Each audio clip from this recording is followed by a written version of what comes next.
இன்றே டவுன்லோட் செய்து உங்கள் ஃபேவரட் ஷோக்களை என்ஜாய் பண்ணுங்க. நம்ம லாயரை வச்சு 1க்கு 2 தடவை டிஸ்கஸ் பண்ணிட்டு பக்காவா பேப்பர்ஸ் ரெடி பண்ணிட்டேன். சரி அத்தை, அந்த பத்திரத்துல அந்த கிழவன் கையெழுத்து போடணுமே, அது எப்படி வாங்க போறீங்க?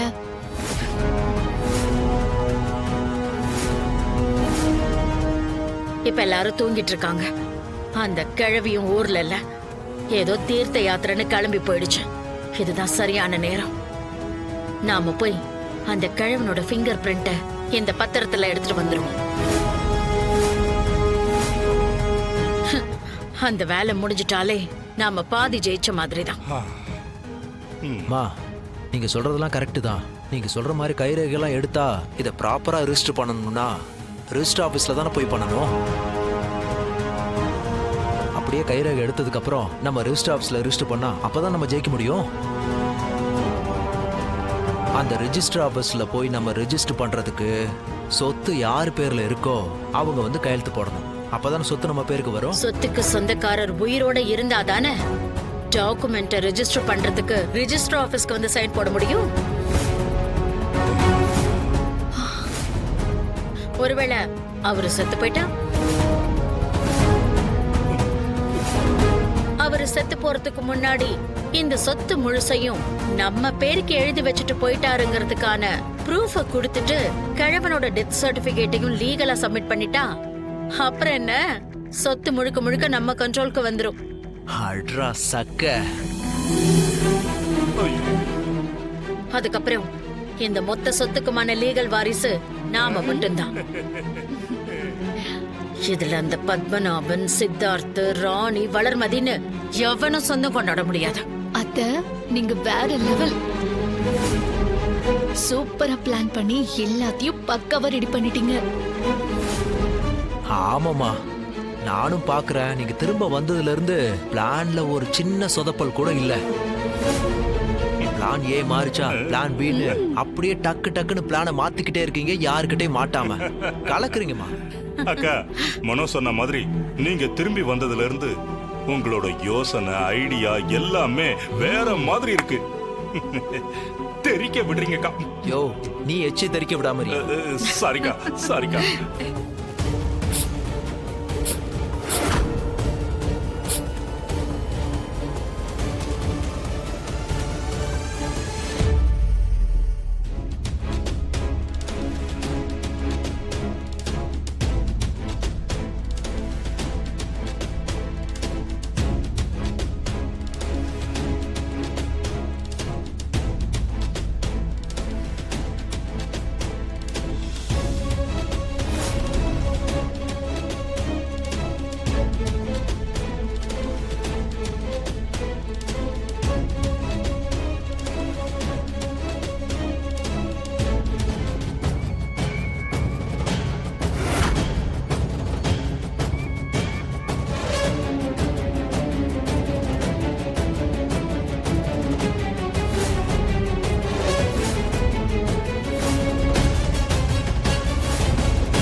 சூப்பர் தமன்னா, கைய கூட.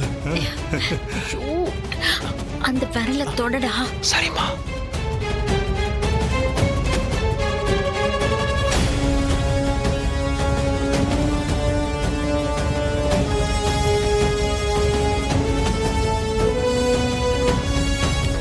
सप्रसान् कृत्वा पहिर् पाह्यान् सैवान्त्रे प्रवो प्राणाबानौ समौ कृत्वा नासा पन्दरसारिणौ मुनीर्मोषपरायण सिकतेचा पयक्रोधोय च सदा मुक्त एव च. மனம், சித்தம், புத்தி, அகங்காரங்களையும் புறத்திலே நிறுத்தி உள்வெளி செல்லும் சுவாசங்களையும் நிறுத்தி சினம், அச்சம், ஆசை போன்ற வாசனைகளில் இருந்து விலகி பார்வையை புருவ மத்தியத்தில் நிறுத்தி சிவவழியில் ஈடுபடும் யோகியான ஒருவனே இறையின் ஆசியை பெற்றவனாகிறான். அவனே அனைத்தையும் அறிந்தவனாகிறான். பல நேரங்களில் இறைவனின் சோதனைக்கும் ஆட்படுத்தப்படுகிறான். அதே நேரத்தில் அவனை பிடித்திருக்கும் கர்மா ஒருபோதும் அவனை விட்டு வைப்பதில்லை. 1000 வருடங்களுக்கு முன் பார்த்திபன் தோன்றி மறைந்தாலும் அதே பார்த்திபன் மீண்டும் புத்துயிர் பெற்று வேடன் கையால் நெருப்பு மூட்டப்பட்டு எரிக்கப்பட்டாலும் இப்போது இருக்கும் சித்தார்த் அந்த பார்த்திபனோட அம்சமாவான். அதனால் பார்த்திபன் அம்சத்தில் இருக்கும் சித்தார்த்துக்கு அடுத்த கண்டம் ஆரம்பமாயிடுச்சு. என்னால வர முடியாது. ஏன் என் முன்னால வர முடியாது? நம்ம 1000 வருஷ பழக்கத்துக்கு இவ்வளவுதான் மரியாதையா ககுபரே?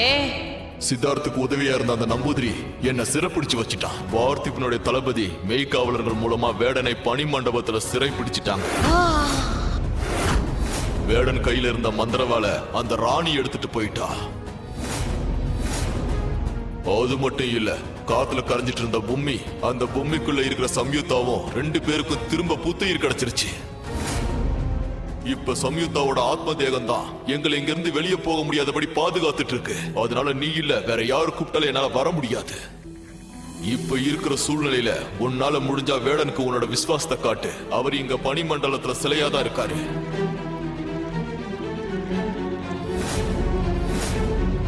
மூதாட்டியே, அந்த மந்திர வாள் என் கைக்கு வரணும்னா நான் என்ன பண்ணணும்? அதான் ககுபர் சொன்னதை நீயே கேட்டல. சித்தார்த் பார்த்திபனா மாறி வேடன் கையில இருந்த அவனோட மந்திரவாளை எடுத்து அது மூலமா வேடனை பனிமண்டலத்துல சிலையாக்கிட்டான். ராணிய வேடன் கிட்ட இருந்து காப்பாத்தி வேடனோட வாளையும் அவன் எடுத்துட்டு வந்துட்டான். அப்போ அந்த வேட ரகசிய புத்தகமும் வேடனுடைய அந்த மந்திரவாளும் கண்டிப்பா அந்த ராணி கிட்ட தான் இருக்கு.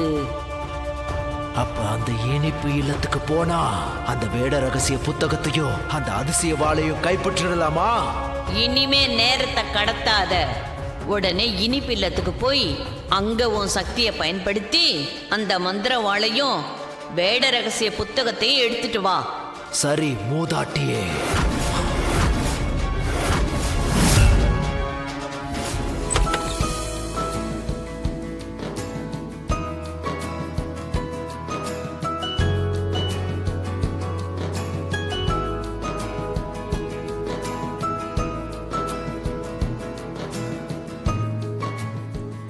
ராணி,